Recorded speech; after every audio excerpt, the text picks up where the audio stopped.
Assalamu alaikum warahmatullahi wabarakatuh.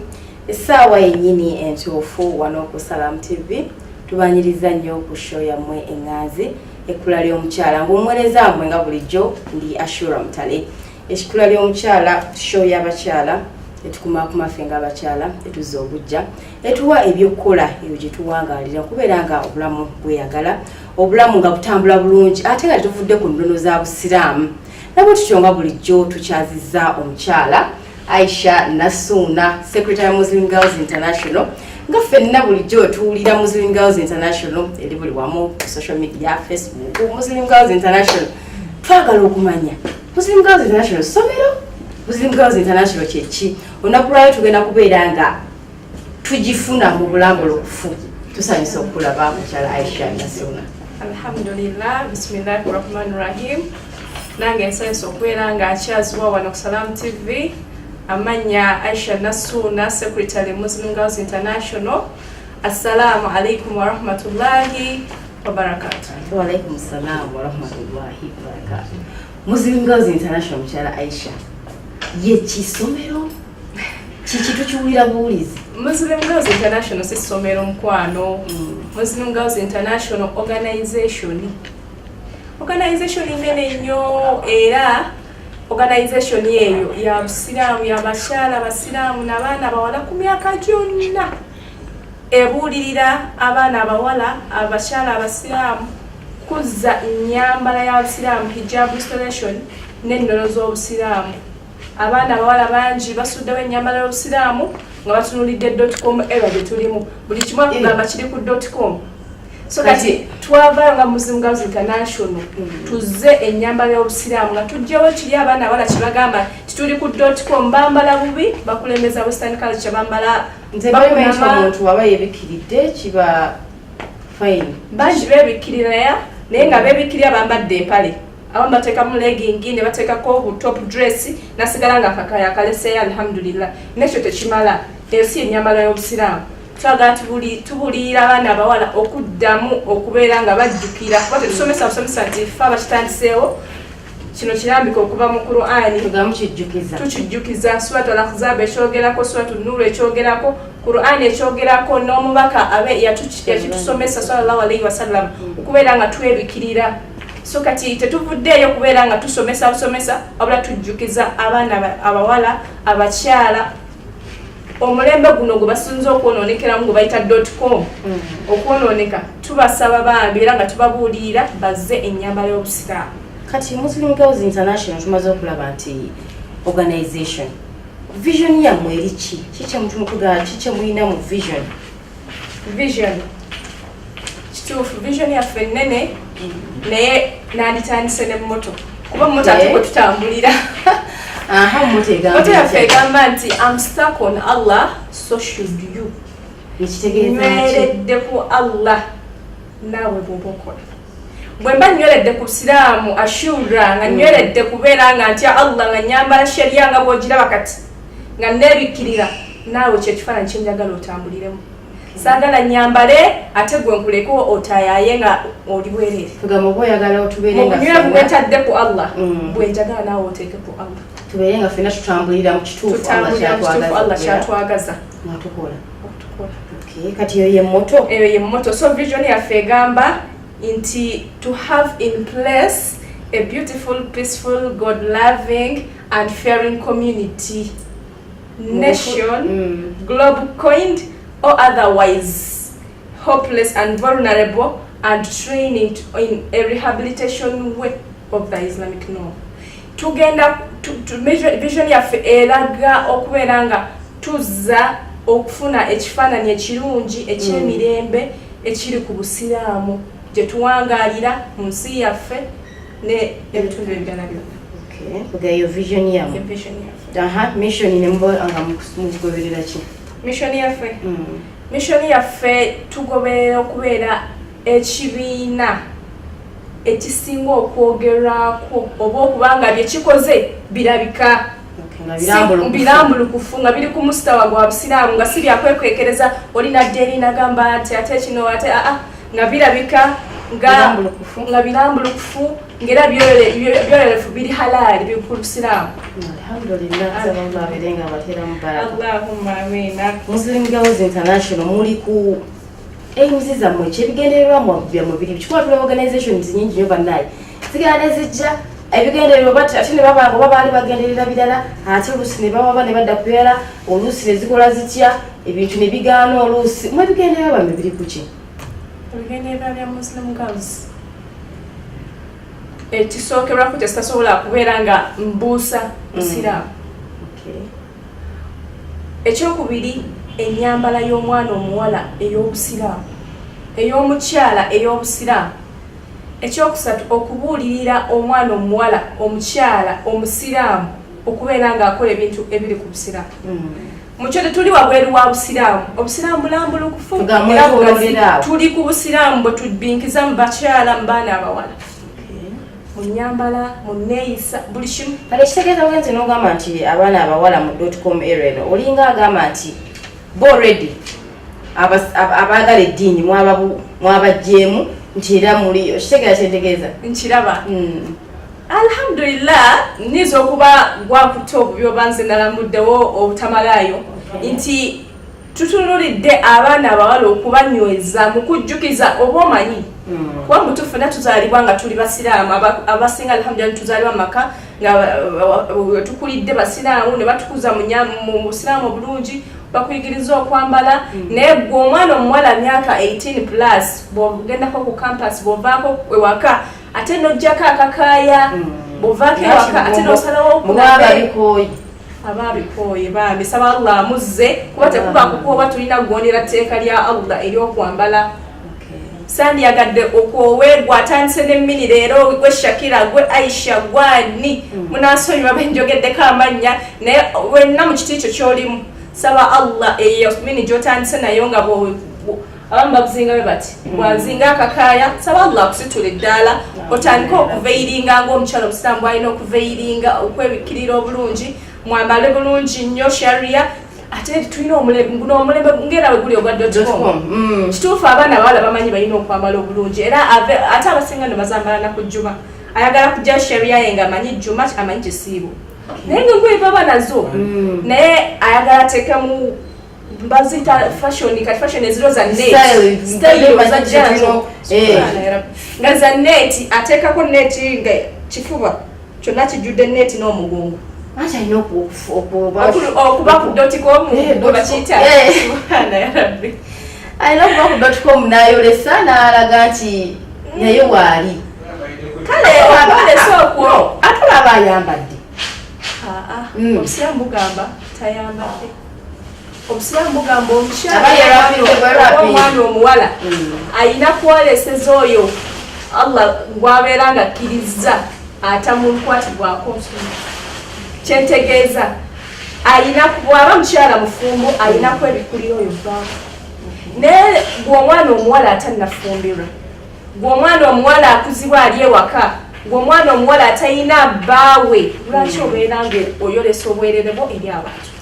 So tekiri kukwambala neeti nti omaze tekiri kuveiringako n'osigala nga eno oyambadde empale figa nesigala yonna esigadde mu bbanga olina kwambala bulungi twagala kutubuulira oyo ayambala kati hijabu n'ayajambala eno ataddemu fitting nnyo bwatiki nasigala nga agamba nyambadde alhamdulillah oyambadde naye tandikako nekyo kyotandiseeko kyoyambadde enkya okyuse ove mu kufitinga kakati mukyala Aisha eri abatanatandikako nga nabo bajje bali mu butuufu nga nabo ate nga basiraamu abo bo bakola batya ebyo nno betulwanako gwe mulanga gwe tukuba kati tuguyita veil kakaya campaign tunoonya obukaya tunoonya sheria kuba bangi abo tubatuukirira naye nakugamba Aisha sina kakaya what do you want me to do nakugamba ze sina sheria zino mami wange angulira mini and so what kati mama angulidde zino kati nze nyambale kyebyo sibiina so kati nga toyina bw'oyinza munnyonnyola okujjako nga naawe okutte sharia n'ogamba alhamdulillah saba Allah akusasula eddaala sharia yiyo so kati tubikola era abo batandikirako ddala betusookerako nti munaye kakaya kaako nsaba Allah akusitula eddaala ove wooli oyambalire eddala bulungi. Twali tukyali ku bigendererwa byammwe ng'okyatunyonnyoddeko ekyo ebigendererwa byammwe ki ebirala bye mulina? Ebigendererwa byaffe ebirala ebyokusomesa obusiraamu, ebigendererwa by'okubeera nga mufa abakyala n'abaana abawala tukolayo ebintu bye tuyita income generating projects nga tusobola okubeera nga tufunamu akasente ne tubeera nga tweyimirizaawo nga ffe nga kuba abaana abawala bangi ebisinga bonoona bali after money naye bw'obanga osobola okutuula wansi nobwetungirawo ekitambaala n'okitunda n'otunga omuke n'oluka omukeeka n'ogutunda n'ofuna 10 siraba chances ntono nnyo ez'okuyaayaana ogende ofune sente nnyingi nnyo mu haramu. So kati tukola ebintu ebityo tuzza abaana abawala tutuula nabo ne twebuulirira ne tubeera nga tukola ebintu ebisobola okutukuumira awamu nga tetululunkana nnyo kugenda mu haramu. Alhamdulillah. Egaba byebyo ebimu ku bigendererwa byammwe. Tusaba Allah abeere nga abireeteramu. Allahumma amiin. Era abeere nga abigonza ya Rabbi. Amiin. Mwanga twaliza awamu byonna. Byangu naye mpanga mufuka sinze nga bimwagala mubimanyi. Alhamdulillah lwaki. Allahumma amiin ya Rabbi. Kakati biki ebigendererwa byo tubimaze. Muslim Girls International nga yotugira byeti organization. Biki bye mukola? Omuntu atulaba nga byayinza okubeerawo n'agamba nti n'anoonya Muslim Girls nti ekola kino nga tetunagenda eyo musangwawa biyinza okubeera nga olusi muli bakubamu bakunoonyereza ku bipande oba tetumanyi musangwawa. Alhamdulillah tulina ofiisi eri mu kibuga Kampala City ku kizimbe kiyitibwa JBK Plaza level 2 room 12. Ye ofisi yaffe yaba Muslim Girls International n'atwagala ng'oyagala okutusinkana kuba bingi bye tukola tubuulirira abaana abawala oyinza otukuubira essimu n'ogamunange kino kiri kino naye nga bw'oba tuze ku ofisi osobola otufuna ku mobile phone numbers eyange 0759 Airtel 70 60 44 ayina network MTN osobola okufuna ku 0784 63 92 15. Era nga endala tulina website tu Facebook osobola tufuna ku www.muslimgirlsinternational.org. Facebook Muslim Girls International joyingizaamu. Contacts kuba tulina eza office +256 781 07 5300. Ne network endala ya Airtel 0703 72 74 74. Kasuubire nti abatulaba bazifunye kubanga era mu watulaba mujja kubeeramu abaagala okujja okukolaki okubeeranga inshaallah. Kale kitegeeza ogambira nti omuntu akwetaaga yenna wagenda ku Facebook ogaye Muslim Girls International ayingizamu Muslim Girls International directly details zibaayo updates zibaayo buli kimu abakifuna. Kati ku Facebook biki bibeerayo? Facebook ekisooka nti Facebook nga bweri social media tulina bingi bye tupostingayo mu bye tukoze tunoonyezaako emikwano gye tusobola okubeera nga tubuulira kiki ekigenda mu maaso kiki ekyetukola kiki ekyetukoze abatweyungako. Then tulina ne WhatsApp groups bakyala we have over 700 women worldwide nga bali mu group ezo kusoma busiraamu. So kati tubeera nabo osobola okujoininga nawe nobeera ng'oyigamu naffe. Alhamdulillah embeera nebeera ng'etambulira ku busiraamu. Alhamdulillah sallallahu abeere nga mbuuza ekintu ekyo. Kati aims tuzirabye wemusaani watulabyewo ennyabo biki bye mukola betukola kati ffenna tuliyiga twagala kumanya biki Muslim Girls byekola yo nga yo organization. Muslim Girls byekola bisinziira ku vision gyerina, bisinziira ku moto gyetambulirako, bisinziira ku bigendererwa byeyina nga ekitongole nga organization enamba nti organization eyina ebigendererwa byayo bino. So mu vision gye tulina mission gye tutambulirako ne moto ekugamba nti I'm stuck on Allah so should you. Obwongo bwange obwongo bw'omuntu yenna asaba Allah akkirize kuba butambulira ku Allah butambulira ku busiraamu. Tetulina kye tukola kiri wabweru wa busiraamu. emirimu gyaffe egy'okubuulirira abaana abawala okwejjukiza mu nnyambala abaana abo mubabuulirira mutya musanga busanze bantu ku street ne mubayimbiriza ne mukubaakiri omukola mukikola mutya nga bwe twasoose okukirabaani tulina ofiisi abamu batusanga mu ofiisi yaffe ne batubeera nga batubuukinga abalala contacts zaffe bamu bazirina batukubirako tubeera nga tugendayo tutambudde wangi tugenda ku masomero nga twaliko ku Kautara Quran School ebukotaawo twaliko ku Ndeje Islamic Center tukutegeka seminars tutegeka seminars, conventions, conferences netubeera nga tuziranga abakyala ne bajja twalina semina ku Masjidi Jamia wane Kawempe sister conference Luwero ku Kampala University so tutegeka abaana bawala n'abakyala so tutegeka functions ezo oba ebintu byaffe ebyo netubeera nga tubayita bakuŋŋaanira wamu naffe tubeere nga tuyiga tugamba mu bufunze ennono z'obusiraamu muzisomesa abantu bamuyisiriza mu conferences ezo seminars pictures ne office yaffe ogiraba nti buli wenfulumamu nga Aisha kyenfuluma bandaba omuntu ono yakyatwala Aisha bwe nafuluma nga nyambadde bwenti nga njogera ku Muslim Girls International ne bwe nagamba assalamu alaikum wa rahmatullah ajja ategeera Aisha kyayogera kyali bangi boogera ebigambo naye nga beboogera si bye batambulira so nze I'm stuck on Allah so what I do is what I really want others to do nti ndisitaka ku Allah wange nsaba Allah abeere nga atwaliraawo masha Allah n'abakyala abalala n'abaana abawala abalala bonna asaba Allah abeere nga atuzza eyo gye tuwabira atukomyewo abadde ateekako neeti ki byonna engeri gy'oyambalamu yonna yonna etali ku mustawa gwa ddiini saba Allah abeere nga akukomyawo abeere nga akuzza oyambale bulungi oyambaleko omukyala omusiba Muslim Girls International ebyo kugamba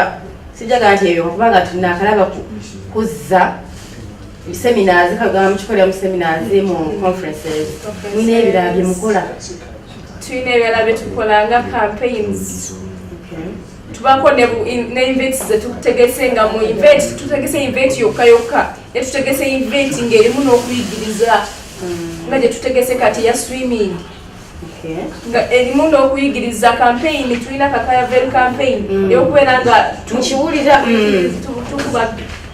tubeera nga tukubiriza abakyala n'abaana abawala okubeera nga beebikira so kati tolina muntu bw'ojja mugamba nti please veil ajja kugamba I don't have a veil so campaign eno gye tutaddewo veil kakaya campaign tukuba omulanga eri abakyala bonna abalina obusobozi abaana abawala abakyala okubeera nga batuwa hijab obukaaya sharias kubanga ntya nnyo nange okutuukirira shari mugamba naye ashura lwaki tosaala n'ogamba Aisha sirina kakaaya so ku bubiri obusatu bwennyina ng'ate abantu bakwate naawe osaala baba n'ebintu byabwe naye nga tebalina babiteeka ate bangi babiina cause many people nga tusisikanye baba obukaya babiina kugamba munange Aisha nze tudde ebintu mbiina naye nga talaba who is coming to get this for others so Allah alhamdulillah atusituddeyo tubifuna ne tubituusa eri abeetaavu okubeera nga nange kugamba eswala naye nga eswala gy'ogenda okusala togenda kukunamira mu swala ng'oyambadde mmiri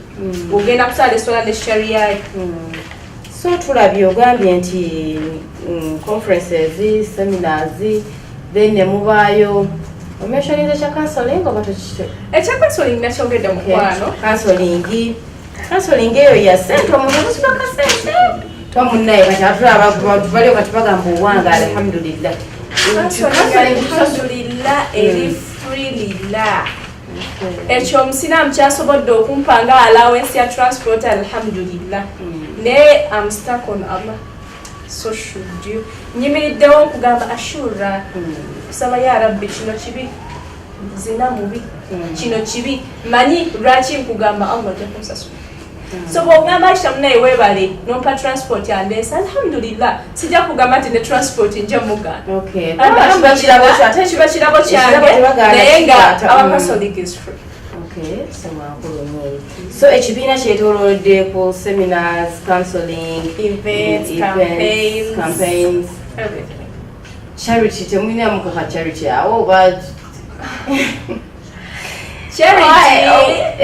Charity no munnange kuba organizations ezisinga ziraba zetolola nti ate tulinayo tukuyamba kino kibiki kati gwoba nokimensionizeeko okimanyi nti naawe mbadde njogedde Charity okugamba nti counseling is free. Okay. Ate ebya Charity tebabisasuza. So Charity tulina kye bayita All Is Grand. Kyembadde nsomero alhamdulillah. Nti All Is Grand tulina Charity eyo y'abazeeyi, bamaama batata abazeeyi abakadde abo bateeso talina nazigula mafuta mu nnyumba.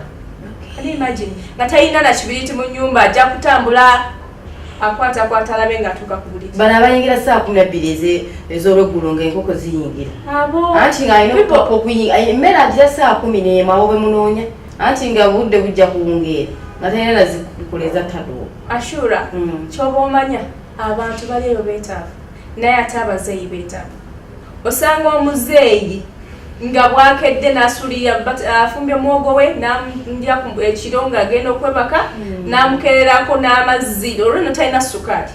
So All Is Grand evaayo n'efuuka Charity eri abo abakadde abazeeyi abeetaavu nga twekolamu omulimu every month ketufunyemu as members of the Muslim Girls International n'abo abasobodde Allah batusaasidde nabo abalina emitima emigabi. Era omusabe ngenda kibubuuza abasaddaasi mujjawa kwegento ebyo mubawa kubanga kugamba simanyi nakumanya naye nga mubijjawa bifaawa bitu bimugaba kubanga pozi ng'ojja nga nti bivaawamu nti gwogamba nti kati nganze Aisha nina kampani ng'abasuka nzakulira kakira waisoka ddala tulina kampani ya sukali tulina kampani ya bunga tulina kampani ya muceere kampani ya sabuni alhamdulillah ebintu ebyo tubijja mu bantu abagabi people with good arms people. Kati okitegeeza olinga agamba nti abatulaba eyo nga alina kyasobola okubeera nga atutuusa gye tuli tutuuse eri abeetaavu cause